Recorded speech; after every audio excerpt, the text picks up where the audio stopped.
been contested as coming from a Brahminical voice, speaking of and for the Dalits by Dalit feminist scholars who have not had the same opportunities, space, or exposure in academia. For example, the many pieces in Roundtable India, like the one by Lata Pratibha Madhukar, on the side streaming as opposed to the mainstreaming of Dalit Bahujan women writers. This is only a small indicator of what we need to be conscious of, I think, as we think about the implications of Women's Day for gender and our nation, such as it may be, the million mutinies and the interrogations, the contestations and the fragmentations of identity and territory. Even while holding on to that awareness, I wanted to invoke the idea of the more equitable space of learning and arguing that Regé had proposed, as Jacques Rancière actually had also in another way talked of in his book, The Ignorant Schoolmaster. So what we had thought of today was, rather than the regular lecture for the teach-in and the question and answer, Sanjay and I will start off this session by flagging a few possible points of departure, and then we hope to have an engaged discussion that can address these and other thoughts that everyone brings to the floor. So we'd like to actually flag a different kind of program for this hour. But before, so the way we've divided it is that I'll talk a little bit about the background for the Working Women's Day, and also how one can extend it perhaps to the possibility of a queer working day, perhaps. And Sanjay will talk specifically about masculinities and nationalisms. We know, I think, that this day commemorates a ladies' garments workers' union strike in America on March 8, 1857. So the Working Women's Day began as a socialist political event, and that is really important. I'm not sure how and why the working part of it fell off, perhaps in order to depoliticize the day, because labor is one of the key areas that all gender questions must address. So the first International Working Women's Day was commemorated almost more than 100 years ago, organized by the Socialist Party of America in remembrance of the garment workers' strike, and subsequently became very significant in the Soviet bloc and finally spread to many parts of the world. So what does it mean today to extend this idea of the International Working Women's Day to talking about what is the rubric for today, gender and nation, here and now? To begin with, there is no monolithic category called women, neither among those who identify biologically, socially, or politically as women, nor as a part of the larger rubric of gender. There is no monolithic entity called nation either. The nation is constituted of its fragments, continually aligning and de-aligning, contested and combative. And work is, of course, unequal in recognition and pay, in gender terms as also in terms of caste, class, location, and sexualities. So the only way we can usefully talk about Working Women's Day now is as a complex marker of contestations and fragmentations, both as gender and nation, and as a gendered nation. Pijra Tor, the group that works from Delhi University demanding equal rights for women on campuses and hostels, has restored the name of this day to Working Women's Day. I think that this first step, if we are to mark Women's Day as a separate day, we must go back to its origins in factory women workers' strikes. This is important and urgent. So my salute to Pijra Tor on this day. We can begin this day by talking about inequalities in women's work, its pay and conditions, of course, since that is still very much moot. According to a study released yesterday, up to 43% of Indian women of working age only do domestic work, which is approximately 153 million women. This is the informal sector where there is no protected pay scales or perks. Along with domestic workers, other exploited working women, construction laborers, farm and factory workers, sex workers, ad hoc teachers. But not only women make up these categories, which is why we have to talk about gendered inequalities in work depending upon other defining, intersecting, hyphenated identities of all workers. So at base, Women's Day is not for flowers and gifts for women we love and admire, not an Archie's festival, that is, but for women who are unknown, marginalized, exploited, silenced in the work they do. Then we would have to talk about women and marginalization, discrimination, rape, violence, and harassment. Since we are in a university space, we should also talk about how these are in operation on campuses. I would like to hear about those. But we should first recognize ourselves as privileged in this space that we are standing in, whether women or not, whatever identity we carry, and in this space, some of us are much more privileged than others. There is a lot of criticism, which I think is well warranted, outside JNU today about how JNU has established itself as an exceptional space in what has happened over this one month here. There is scathing anger about this exceptionalism, and instead of being dismissive or defensive about these questions, I would rather that they be accepted and used to think about our location and situation and privileges more sharply and more critically. How does this relate to questions of gender and the nation? Quite crucially, I would say. Because discriminated gender, which is what Working Women's Day is about, must talk about alliances and solidarities and differences and inequalities with other marginalized groups. So in thinking about gender, we must first interrogate any state of exceptionalism that we may find ourselves in. The marginalized have no claim to any kind of jingoism and privilege, and the most important questions about gender are vested in the marginalized, not in the privileged. And so we have to talk about inequalities among women, with and among men, other genders, and of course LGBT identities. In each of these porous categories, we have to think about femininities and masculinities and asexualities, caste, class, workers who are disenfranchised, laborers, contract workers, adjunct workers, sex workers, transgenders, and students. Women's Day could aim at becoming a gendered marginalities day, perhaps, working closely and completely with men, women, third gender, genderqueer, which brings us to the possibility of another sedition charge upon us around Section 377, decriminalized in 2009 and then recriminalized in 2013. On International Working Women's Day, then, we must especially stand up against 377, which makes us all seditious all over again if the IPC stands for the Indian nation. And which means, to use a tired term now perhaps, that we may need to queer Women's Day in order to complicate it. This is not to say that Women's Day as a marker of specific oppressions of women is no longer relevant. We all know that if anything, it is more relevant than ever before, because a capitalist, developmentalist nationalism targets women viciously and wishes to both wreak violence upon them and invisibilize them at the same time. Some more than others, like Dalit women, poor women, lower-class women, non-heteronormative women. So we must see Working Women's Day in connection with all the other marginalized workers who may or may not have days assigned to themselves. Women as a unilateral category means nothing except as a metaphor.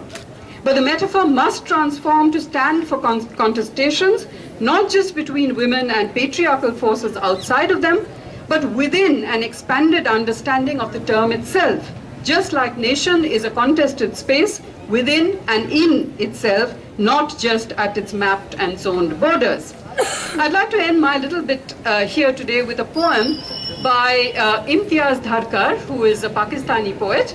The poem is called Battle Line, and I think she brings together the question of gender and nation very politically here. Battle Line. Did you expect dignity? All you see is bodies crumpled carelessly and thrown away. And arms and legs are never arranged heroically. It's the same with lovers after the battle lines are drawn. Combatants thrown into something they have not had time to understand. Into something, and in the end, just a reflex turning away when there is nothing really left to say. When the body becomes a territory, shifting across uneasy sheets. When you retreat behind the borderline of skin. Turning, barbed wire sinking in. These two countries lie hunched against each other, distrustful lovers who have fought bitterly and turned their backs. But in sleep, drifted slowly in, molding themselves around the cracks to fit together, whole again and at peace, forgetful of hostilities, until, in the quiet dawn, the next attack. Thank you. Thank you. और international working women's day पे हम सबको मुबारकबाद. I want to talk specifically about masculinity and nationalism. हालांकि हम gender की बात करते हैं, लेकिन जेंडर का असली मतलब होता है एक रिश्ता between men and women, between men and men, between people who don't recognize themselves as either men and women. So I want to just briefly provide a non-theoretical history of masculinity and nationalism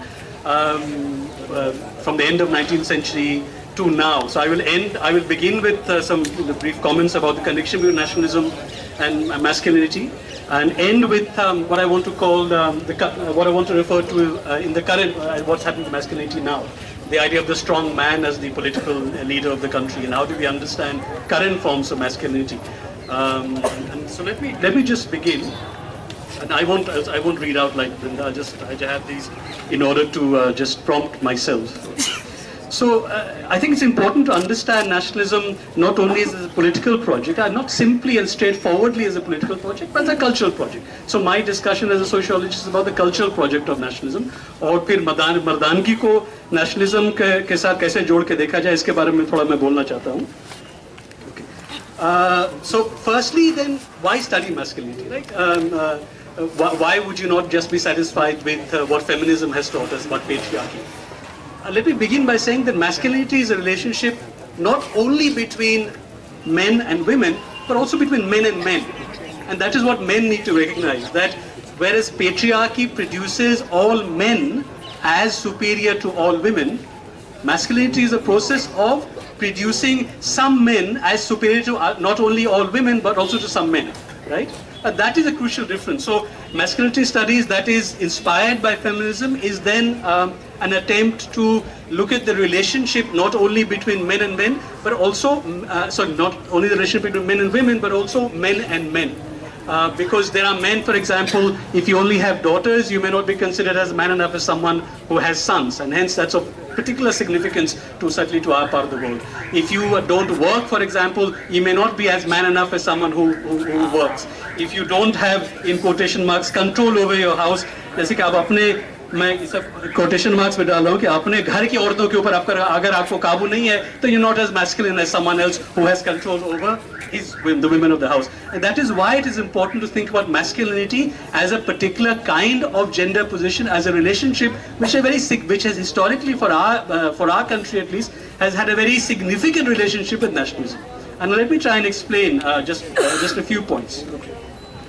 So as someone has pointed out, if you really want to understand the field of power in which women have lived their lives as gendered beings, then it's important also to understand men as gendered beings. Otherwise, you produce manhood, maleness as a universal category. Right? You don't interrogate how is it, what investments that men have in building certain kinds of relationship with each other. How do they protect those investments?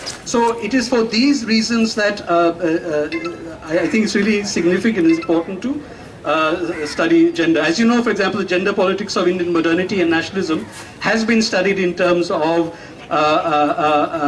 has been studied as if women equal gender, which is a fair enough which is a fair enough historical trajectory, because after all, feminism has come has derived its impetus in many significant ways from activism. So in a similar way that we've studied ideas about, for example, chastity, ideas about tradition, ideas about home, ideas about the kinds of spaces that men belong, the kind of spaces that women occupy, we should also apply the same lens to the ideas of masculinity. Now, before I say anything, I think it's really important to understand that, people often say, if men have certain spaces, after all, women also have their spaces, right? So we often tend to equate something called masculinity, something called femininity as equal and opposite terms. They are not equal and opposite terms. So the manner in which masculinity, manhood gets defined is because the manner in which something called femininity has been defined. So it's only if you define femininity as something that is supportive of certain kinds of masculinity that masculinity emerges as a superior category. So masculinity and femininity are not equal and opposed terms. They are in hierarchical relationship to each other. And that's also why it is important to think about how we understand this thing called masculinity, mardangi, alag-alag bhashaon mein alag-alag shabd hain. Now, of course, as I said, so there are different kinds of masculinities, and the masculinity that there are, and usually the term that is used, masculinities. There's no one masculinity, right? There are different kinds of masculinities. There are heterosexual masculinities. There are non-heterosexual masculinities that have relationship to each other, and there, as Binda was saying, and it's also very important to think about other terms, other concepts such as sexuality, and how to think about these things within the context of nationalism. How to think about sexuality in the context of masculinity and nationalism. So a very brief history, which will take me about 2 to 3 minutes, would be that there were, so we've always had histories of masculinity in India. There were pre-colonial histories of masculinity. You have some martial masculinity which existed during the Mughal court, for example. Then you have very specific colonial histories of masculinities, right? So after 1857, certain groups, as I'm sure many of you know, were produced through the colonial power as martial races, not only in India but around the world. So Sikhs and Gurkhas after 1857 became produced as martial races, and of course these were often groups that were seen to have that were seen to have supported the British during 1857. So other groups such as Bengalis, for example, as you know, were produced as non-masculine and effeminate groups. It is also important to think about masculinity, nationalism, sexuality. Well, not only because, as we know, there are 3,000 condoms that are found every day in JNU. So, and I'm actually, frankly, disappointed in all of you. But anyway, let's leave that aside. And it's also important to think about it because a great deal of the connection between masculinity and nationalism that comes about derives from the colonial period in order to produce a certain kind of person who the heterosexual national male hero who takes on certain burdens that the British had themselves introduced in the colonial sphere. So Section 377 was also a kind of masculine anxiety about a loss of the masculine self. So there's a masculine self, the male self has sex with another man, that then quite clearly that self becomes, or one of that self becomes a feminized self. Right? So it's important to think about how these ideas then become built into the national sphere. You then, as we kind of, if you then move on to think now about the post-colonial period. I just want to invoke for you one particular figure. Most of you are very young, younger. Most of you perhaps don't watch black and white films in the 1950s and 60s. But if you look at one particular kind of nationalist figure in the 50s and 60s, he was usually a doctor, an engineer, a dam builder, right? Someone you could call the 5-year plan hero. There was a guy who was really the 5-year plan hero. Why? Because he embodied certain notions of masculinity and science. You know, like I did economics, my BA and MA. So when I discovered sociology and social anthropology, I think at least for my parents, at least even for my grandmother, that was the real loss of my own masculinity. But they said, you know, for God's sake, I think economics has some amount of maths. You know, what does sociology offer? So disciplines are also masculine disciplines. And that is why, for example, the 5-year plan hero was always a scientist, right? He was a saver. He saved the nation. He saved for the nation. He built dams. He was a doctor. He was never a consumer. And that's been the great shift in the nationalist hero now. The nationalist hero now, the enemy of the nation now in Indian popular culture is the saver, not the consumer. The hero of the nation now is the consumer. Okay, so while, as I said to you, what happens in the colonial period, that this notion of a self-perception of effeteness, that Indians were effete people, as the British said, was accepted by the Indian nationalists. So many people, such as the Dayanand Saraswati, Vivekananda, for example, propagated the idea that indeed Indians, that there is evidence that we are not sort of feminine people, that we need to become more and more masculine. And these ideas then become built into our nationalist discourse. However, at the same time, if you remember, if you think of things like the Parsi theatre, the Marathi theatre, the most significant roles were, not the most significant roles, but almost all the roles of women were done by men. And this is not only because women were not allowed to do it. Many scholars have pointed out that there's often amongst the audience a preference, like an autoeroticism, for men performing women's roles. And one of the most, Bal Gandharv was, of course, one of the most popular performers in the Parsi and Marathi theatre tradition. His images were on posters and handkerchiefs and matches, etc., etc. So there's also a preference for male performers who would perform women's roles. And it's important to think about what happens to that particular tradition. I'm not arguing that this is like a utopia of feminism of some sort, but I'm certainly suggesting that it's worthwhile thinking about the complexities of the kinds of gender identity that nationalism takes on board much later on. Now, let me then think about some of the topics that we're all, nationalism is about and has been discussed with you in the last week or so, or last 10 days. One is the idea of religion, masculinity, and nationalism. Many of the 19th century upper caste Hindu nationalists came to believe that the emasculation, again I put this in inverted commas, of the Hindu people was in fact due to the long history of Muslim rule, and that this had to be somehow had to be an earlier pre-colonial masculinity had to be resuscitated. That had to be had to be gone by. So religion has always been a very significant aspect in which masculinity and nationalism in India have come together, and you can hear echoes of this now. It's not anything new. And let me also then speak very briefly about caste. What happens in Maharashtra in the early 20th century is very strong eugenics movement, right? And Maharashtra was actually a very interesting place, because there was a very strong sexology movement, very strong eugenics movement, and many people started writing about eugenics, saying why eugenics is a good thing. And there the idea was that you must also remember in that part of India, Maharashtra, Tamil Nadu, there were also very strong anti-Brahmanical movements, right? So a lot of the eugenics movement that happens in Maharashtra and parts of Tamil Nadu, and many people start to justify saying why eugenics is necessary, gets built around one particular term that I remember one author, a Marathi author called N.S. Phalke, using, was sexual swaraj. He said we need eugenics because it proves that our caste system has historically been a scientific way of organizing human society. That's what eugenics is. And we must also remember that at that particular point in time, there was, as I said, strong anti-caste movement. So the defense of the eugenics movement, which is also a defense of the caste system, was also a particular kind of masculine anxiety, upper caste masculine anxiety about the movements that are happening, that were happening against caste at that particular point in time. So there was a real concern about what is to be the nature of Indian masculinity after Swaraj is achieved. And this was a very serious and very, very detailed argument that was happening in many parts of Maharashtra. Then I've already talked about in the post-colonial period, what happens is one figure that becomes a strong nationalist figure is the 5-year plan hero. Also, let me just point out to you one particular aspect that most of you remember the heroes of the 1950s and 60s. So if you remember heroes like Dilip Kumar, for example, if you remember heroes like even when Raj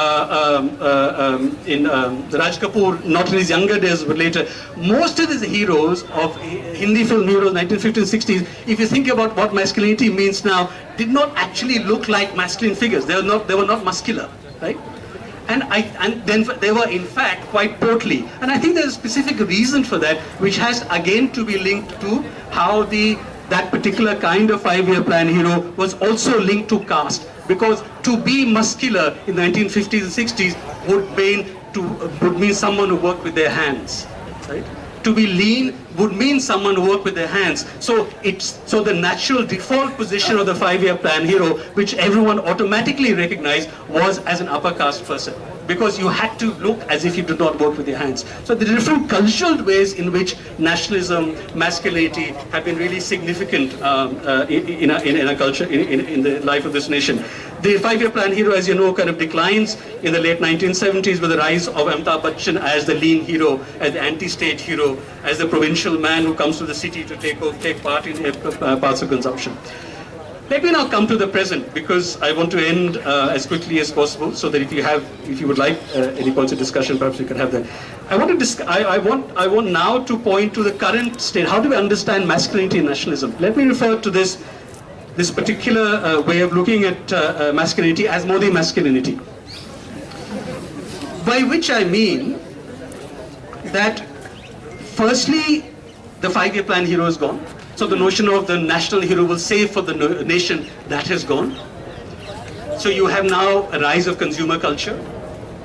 You have, and consumerism is that process where everyone is invited to consume, right? Men, women, so capital doesn't care, right?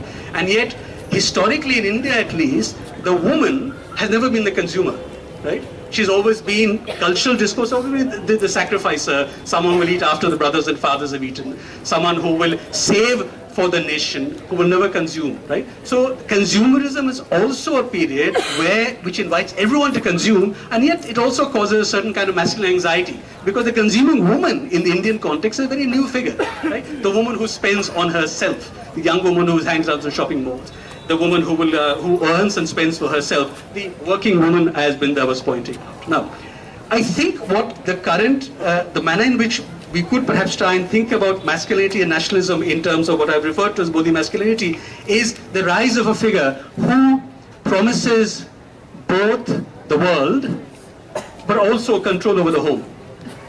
So no one does not want consumption, no one does not want more fridges, cars, overseas travel, and I think the strong political figure now that we have, and you remember in the election campaign, even his opponents started to talk about him in terms of his masculineness, if only to dispute him. I remember, I think Salman Khurshid said once that he was actually an Apunsak, impotent man, because he could not stop the Gujarat riots. So even whilst people were trying to oppose Narendra Modi in his election campaign, they were actually discussing him in the coin that his own party wanted him to be discussed. So they were discussing him as more or less masculine, but masculine nevertheless, right? So I think what we have right now is a particular kind of connection between masculinity and nationalism in the form of the strong political leader who says, I will give you the world, but simultaneously, I will make sure that Indian traditions are maintained. So you can be a person of the world, but also maintain control over the home. So I think that's another way perhaps we might think about how in the current period, what the relationships are between masculinity and nationalism. And that particular discourse, also appeals not only to Indians within India, but also diasporic Indians.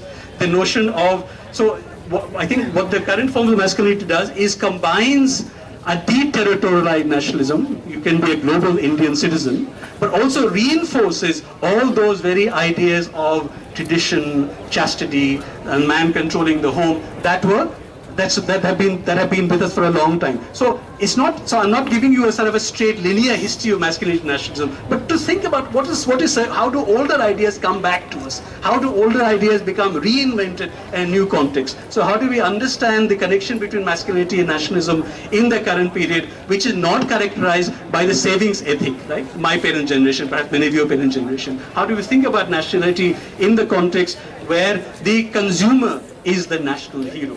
And yet that consumerism, as I said to you, also causes certain forms of masculine anxieties about women, the woman as a consumer. So how do you tackle that at the level of the culture? So that how do you say that you can have the world, because that's what it is to be global, but also we will not allow that globalism, we will not allow those various flows and processes that are part of globalism to threaten your control of the home. So just to end then, I think so what I've referred to as Modi masculinity offers both the possibilities of worldliness, but also the idea that within this new nationalism, men may control to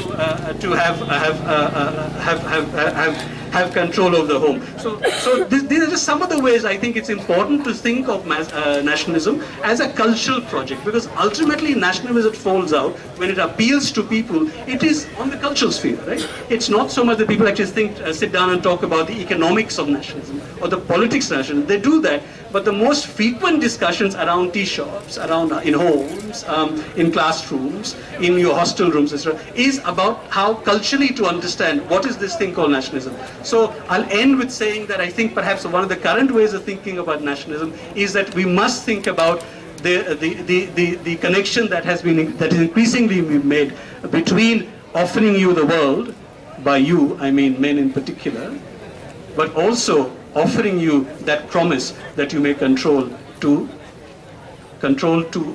you may continue to control the home.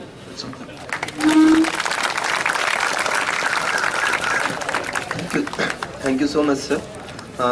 Now we can take few questions. So those who have questions, they can raise your hand.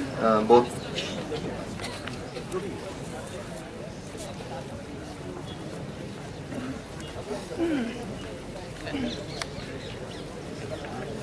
Professor, you'd drawn upon the history of the International Working Women's Day, that importance of labor in relation, and then you went on to say how we include the queer movement to it. How do you link?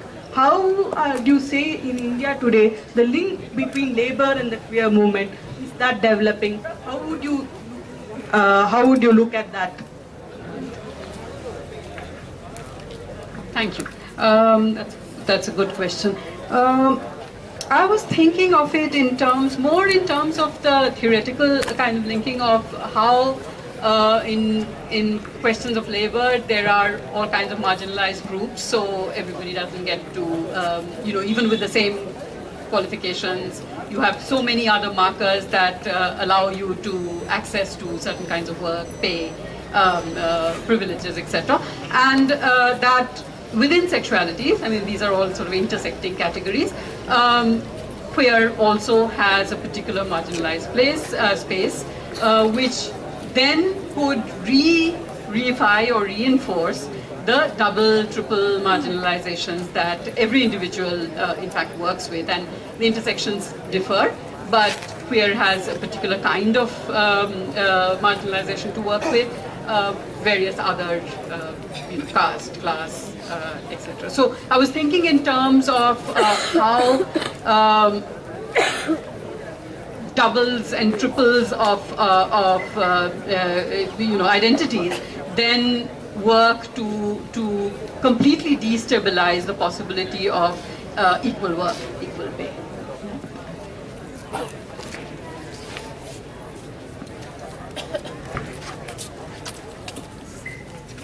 और किसी के पास कोई सवाल हो या फिर discussion कुछ करना चाहता है, सवाल ना भी हो.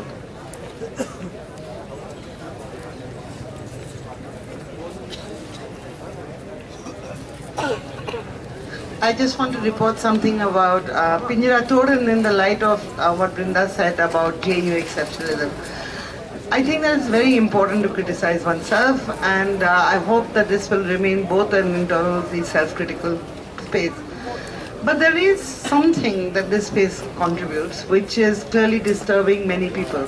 Pinjara Tor actually asked me to come to Jamia to have what should be something that should make everybody very happy, gender in the nation. I guess it was supposed to be outside Begum Anis Kidwai, my grandmother's hostel, was a hostel named after my grandmother. She wrote a book and actually worked during partition for the abducted women. And that was denied. And the reason it was denied was that we do not want JNU culture.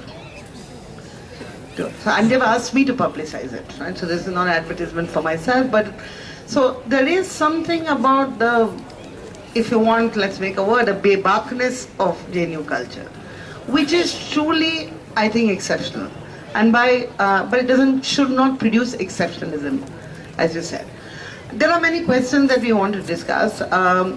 Many of those, I mean, like just the one question that you had today, where I was something just right now, what was the same question that I also wanted to put up for discussion.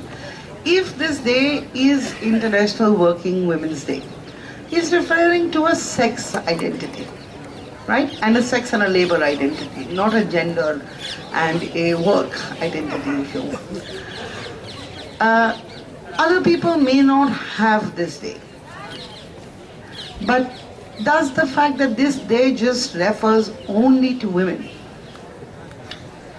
does that primary contradiction, if you want, in patriarchal society, do we need to vanish it to be able to say, to be able to maintain the fact that you have to have intersectionality?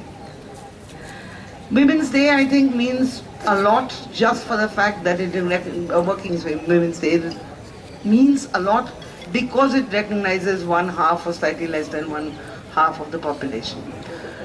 Intersectionality can be something that this Women's Day does, and so movement from working women to Women's Day presumably does that. Right? But is it important? Because there are a lot of discussions right now where the specificity of women's oppression is being questioned, and I wonder what both of you thought about it. Similarly, with the question, I completely agree with you with Sanjay about the question of what is masculinities and Modi masculinities and all the forms. But somewhere in our theoretical practice, is it the case that we deny this is not a theoretical day? This is a day for women to shout loudly Azadi.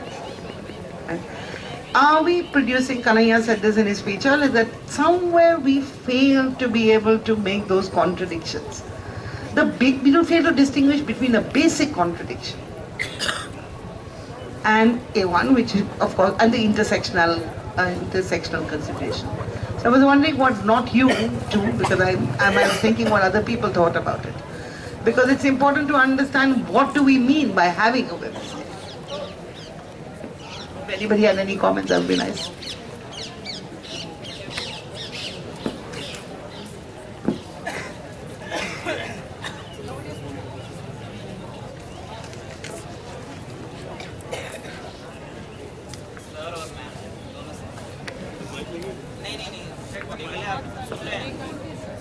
Mike.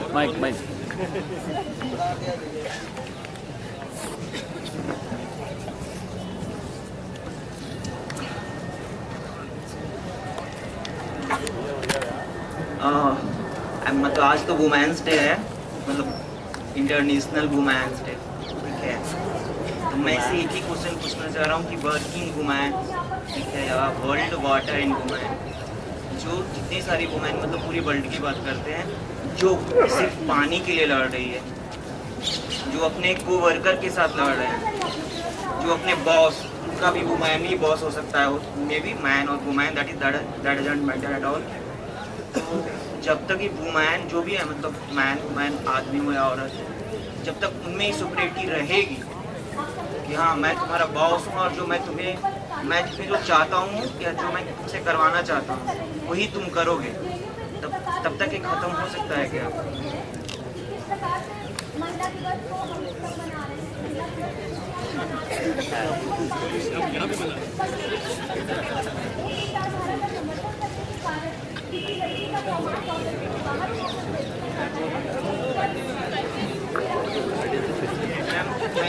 सोचे मेरा एक है कि women as आई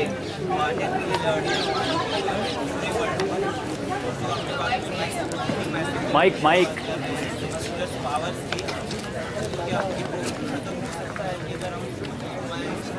society को ला देते हैं, क्या खत्म हो जाएगी?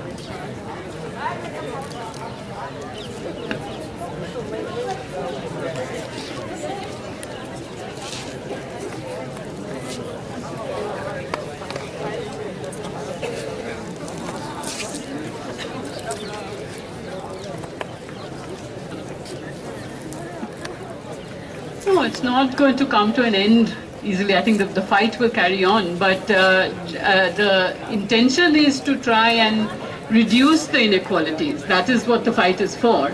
I'm not sure that we have, I mean, of course there will always be hierarchies, but is that what you're asking? That is there a way that we can it be replaced by? Matriarchy. Oh. I'm not sure that is the answer. I don't think so.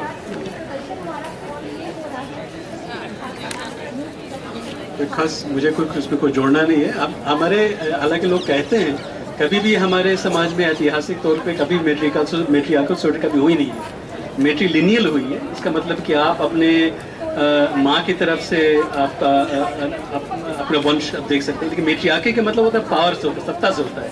मेट्रियार्की से कभी हुई नहीं है।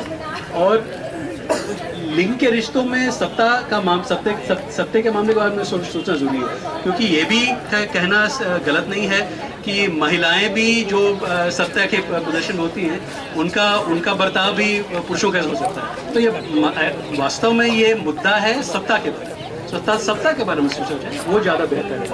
और मेट्रियार्की कभी हमारे समाज के इतिहास में कभी हुई नहीं है। तो सत्ता को कैसे बदलें, जो भी सत्ता में है उससे किस प्रकार के सवाल किए जाएं और वो सवालों से क्या बदलाव आ सकता है, इसके बारे में सोचें। चाहे वो पानी का सवाल हो, कपड़े का सवाल हो या सड़क का सवाल हो, तो ये वास्तव में ये मूल रूप से सत्ता का सवाल है, उसी के बारे में सोचना जरूरी है, ना कि मेट्रियार्कल या मेट्रियार्कल से। Also because patriarchy has become a concept, right, rather than actually pertaining to man. So there are lots of women who are patriarchal, and as you were saying about a woman boss or a woman teacher maybe, or so it's the positioning that then gives a certain kind of power, and that we think of as patriarchal now, isn't it? So it's not so much a matriarch can be patriarchal as much as not being a woman. So I think it's more of a concept. It's not just a question of gender, cis, as it's called, cisgender, man, woman anymore. मैं एक बात जोड़ना चाहता हूँ कि कई लोग कहते हैं कि so what, if there are men bosses are bad to the employee, there are also women bosses. The two are not the same thing, because a woman in a position of power, there is no historical structure to support the position that she takes. But for men there is a historical structure. तो दोनों में फर्क है। ये कहना कि women boss और men boss दोनों में क्या फर्क है, तो आखिर दोनों तो डिस्क्रिमिनेट करते हैं। लेकिन फर्क ये है कि एक को एक अधिकार है, ऐतिहासिक तौर से अधिकार मिला है, पर दूसरे का अधिकार नहीं है। वो मतलब वो निजी तरह से वो अपना सत्ता वो इस्तेमाल कर रही है। तो ये भी एक फ़र्क है, इस फ़र्क को हमें सोचना चाहिए, नहीं तो बहुत ही आसान ये बड़े सवाल किए जाते हैं, अरे क्या फ़र्क पड़ता है, when there are women bosses who are bad, the men bosses are bad, there is a difference। अगर इतिहास के बारे में सोचें तब, और सोचना ज़रूरी है, स्पेशली फेमिनिज्म आज के दिन।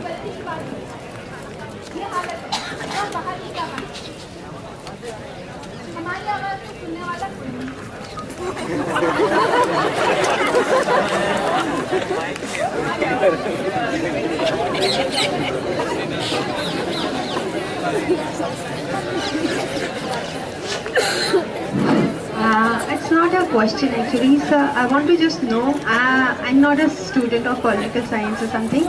I come from environmental science. So this masculinity is like so deeply rooted in our society, even in the LGBT community. You find either a gay couple or the lesbian couple, the one prefers to be the man, the one dresses like a man, both in gay and lesbian thing.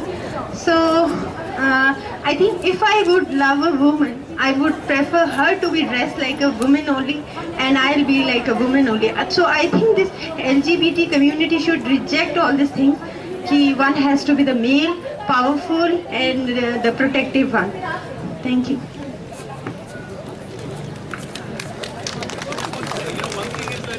Although we see that masculinity is a very, I think that masculinity is a very deep-rooted and strong identity. It's actually a very fragile identity, because it does not take anything to offend someone's masculinity. If you cut off someone is driving in the car and you drive a motorcycle from masculinity is the most fragile of all gender identities, because it takes nothing to offend someone's masculinity. It's not a deep identity at all. It's very important to understand that.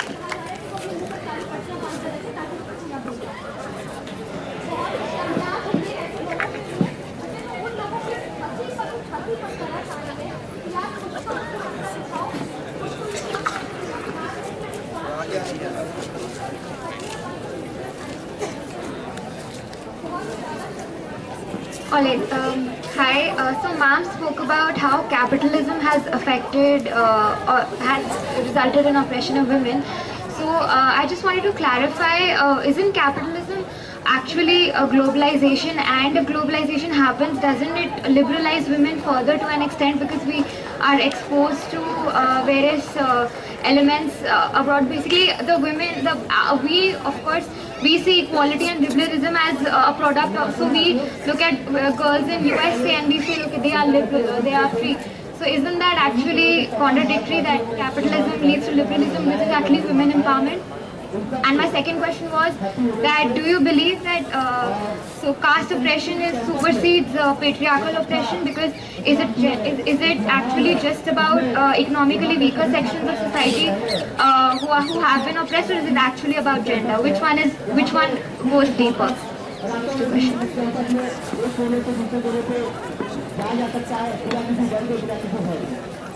Thank you. Good and tough questions. Things that we are sort of trying to work through and battle. I think, to begin with, I think I had to speak in sort of large generalizations, and of course the most important thing there is that we will have to consider specifics of cases, right? So whether it's a question of capitalism, because of course, globalization, capitalism offers all kinds of choices. You know, Sanjay was talking about the whole consumer kind of ethos that it has offered us. But we have to realize that, and we do realize that all of us don't have equal access to what the globalized world or the capitalist society is offering us. So it is liberal only to that extent that you know, it is where we are positioned at any given moment of time that will then determine how much we can take advantage of what the globalized world is offering us. So that's what I was meaning, that it's always intersect. And the same with, I mean, I'm not sure that, I think again it's to do with specific conditions of, you know, what caste, depending on which location, depending on how old you are, you know, depending on what kind of access you've had to education, etc. That would then work in conjunction with one's gender, so that a man in a particular position may actually be less powerful than a woman with certain similar kind of identities, but also differentials that will matter. So I think eventually, I guess this is what our research and teaching, you know, learning always teaches us, that we have to come down at some point, especially in the context of social and political conditions, to see what the specifics of a situation is. Yeah. So I'm sorry for having generalized, because you know, to some extent that this is what I was meaning.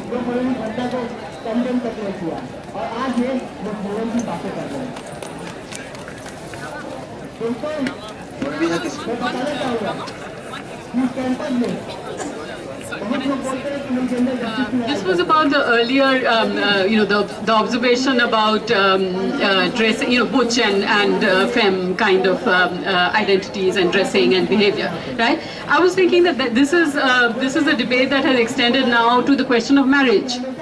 Right, which has become, which is a kind of international, global kind of problem, that whether there should be support for gay marriage or not, given that marriage reiterates some of the patriarchal, heteronormative structures that apparently the queer, you know, lives are trying to interrogate and overturn, and yet, of course, there are arguments for gay marriage as well. So I think these are things that we're considering. It's not as if every gay couple wants to be butch and femme or you know, take on certain roles. So I think, but these questions are continually, I think, circulating. So it's a good point to bring up.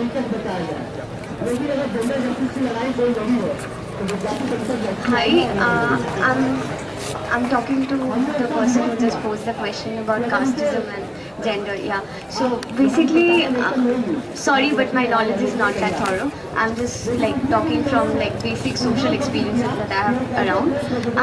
I don't think it's like casteism supersedes this gender issue and all that, because I mean, everywhere you look around, no matter what caste people belong to, the moment a kid is born, the kid at first the sex is obviously determined afterwards. But very early as like the kid actually starts speaking or whatever, you find glimpses of how the kid is trying to fit into a role of its gender, of being a daughter, being a son, and that I think goes beyond caste. It goes around in all the castes that we see around. So hence I don't think casteism suppresses the gender issue. Yeah, that's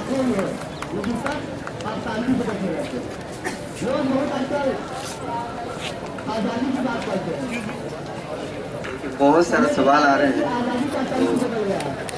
तो थोड़ा briefly आप लोग पूछे क्योंकि और भी सवाल हैं और एक्सप्लेनेशन भी चाहिए. Hi Brinda, hi Sanjay. My question is actually will be like, I'll ask that post this comment, I feel. So since you have raised the point of masculinity, Sanjay, and of course gender has always been with us, what my comment is, I see a certain sense of absence of history while we talk about it. So, and by history I don't mean like movements which started on in modern India and stuff like modern India. But then being a history student myself, I feel that a lot of topics have been connected. You know, we always connect things to the religious things, especially the ancient period of our history. So when we talk about masculinity, you talk about certain conventional masculinities which actually, you know, are being favored by certain ancient religious texts and all, which many of the people actually talk about and use them in a way to circulate that this is what our grand culture has been propagating and on.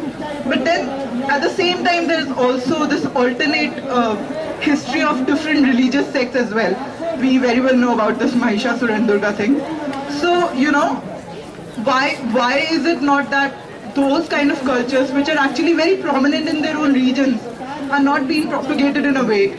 And how come history, which is very much belongs to us, and we belong to history as such as well, like in the present way as well, why is it that that subject has been so sacrificed from the present? Like, I would like to see a certain kind of, you know, connection from between this particular moment, the present, and the connection between how did it come along, like from the ancient times, like, you know, the actual texts which have been there, and not just Ramayana, although Ramayana also has a lot of alternative characters which talk about, you know, other aspects of societies which might be very, very problematic to the recent fundamentalist thoughts. But then they are not very popular. So how can we as sociologists or political identities can actually incorporate our historical sense to the, you know, current situations and all? That's it. पूछ लीजिए बहुत briefly क्योंकि काफी सारे सवाल आते हैं. I'll quickly ask a couple of questions to both the speakers. Sanjay, thank you so much for that concept of Modi masculinity, and I think it's a very important reference. But also, I think to look at this idea of Modi masculinity as being based on a certain fiction of celibacy, right? So, which of course is a complete fiction, but nevertheless a certain fiction of celibacy, right? So, and a certain non-reproductive masculinity, therefore, right? So isn't the Sanghi idea of masculinity also a certain non-reproductive, let's say, containment of sexual energies, which can then be forced and channelized in, let's say, social, cultural forms of violence, right? So that kind of is something that was kind of bothering me. Brinda, thank you so much. As you rightly said, the age of neoliberal capital has, of course, kind of, in a way, right? So has kind of tied the feminist struggle with the capitalist moment, right, and in a very oppressive fashion altogether, right? So are you saying that now, therefore, right, and this is something that, of course, Nancy Fraser also talks about in the Fortunes of Feminism, right? So is it therefore now imperative for the Indian women's movement to return to, let's say, the wages for housework kind of moment, right? So that Federici moment, right? So where we need to, in order to move away from, let's say, the neoliberal understanding of let's say, feminist liberation, right? So do we need to return to that housework economy moment? Right? And the second question is that I'm a little uncomfortable with the idea of solidarity because it often tends to homogenize, right? So it often tends to kind of look beyond the specifics of the situation, which you kind of touched upon, right? And which is possibly the reason why we need to enter into an intimacy of struggles rather than just a solidarity across struggles. Thank you so much. Yeah, please, Shivali. I'll just answer. That was a lovely phrase. The intimacy of struggle is absolutely right, Devalito. I think again, because I was glossing over, but when I did say solidarity alliances along with differences and disquiet, and I was actually hoping to think about how it's possible to have solidarities despite differences to some extent, but also to keep the differences alive. And which is also then pertaining to what we were thinking about in terms of exceptionalism of the space. That while we hold on to the kind of energies that we are generating, that we also think in terms of how to interrogate it, etc. I'm afraid I'm not so well versed in the economy question so as to be able to speculate as to. You tell me, perhaps you're better, sort of you might have thought through it better. I'm not sure that going back to the housework pay moment is the answer, but certainly that there should be a recognition of all kinds of domestic work in some way or the other, not perhaps directly in terms of pay for the number of hours you put in, but a recognition in terms of the gender dynamics of what one does. That's as much as I would be able to say. But not, I mean, Nancy Fraser is, of course, as you're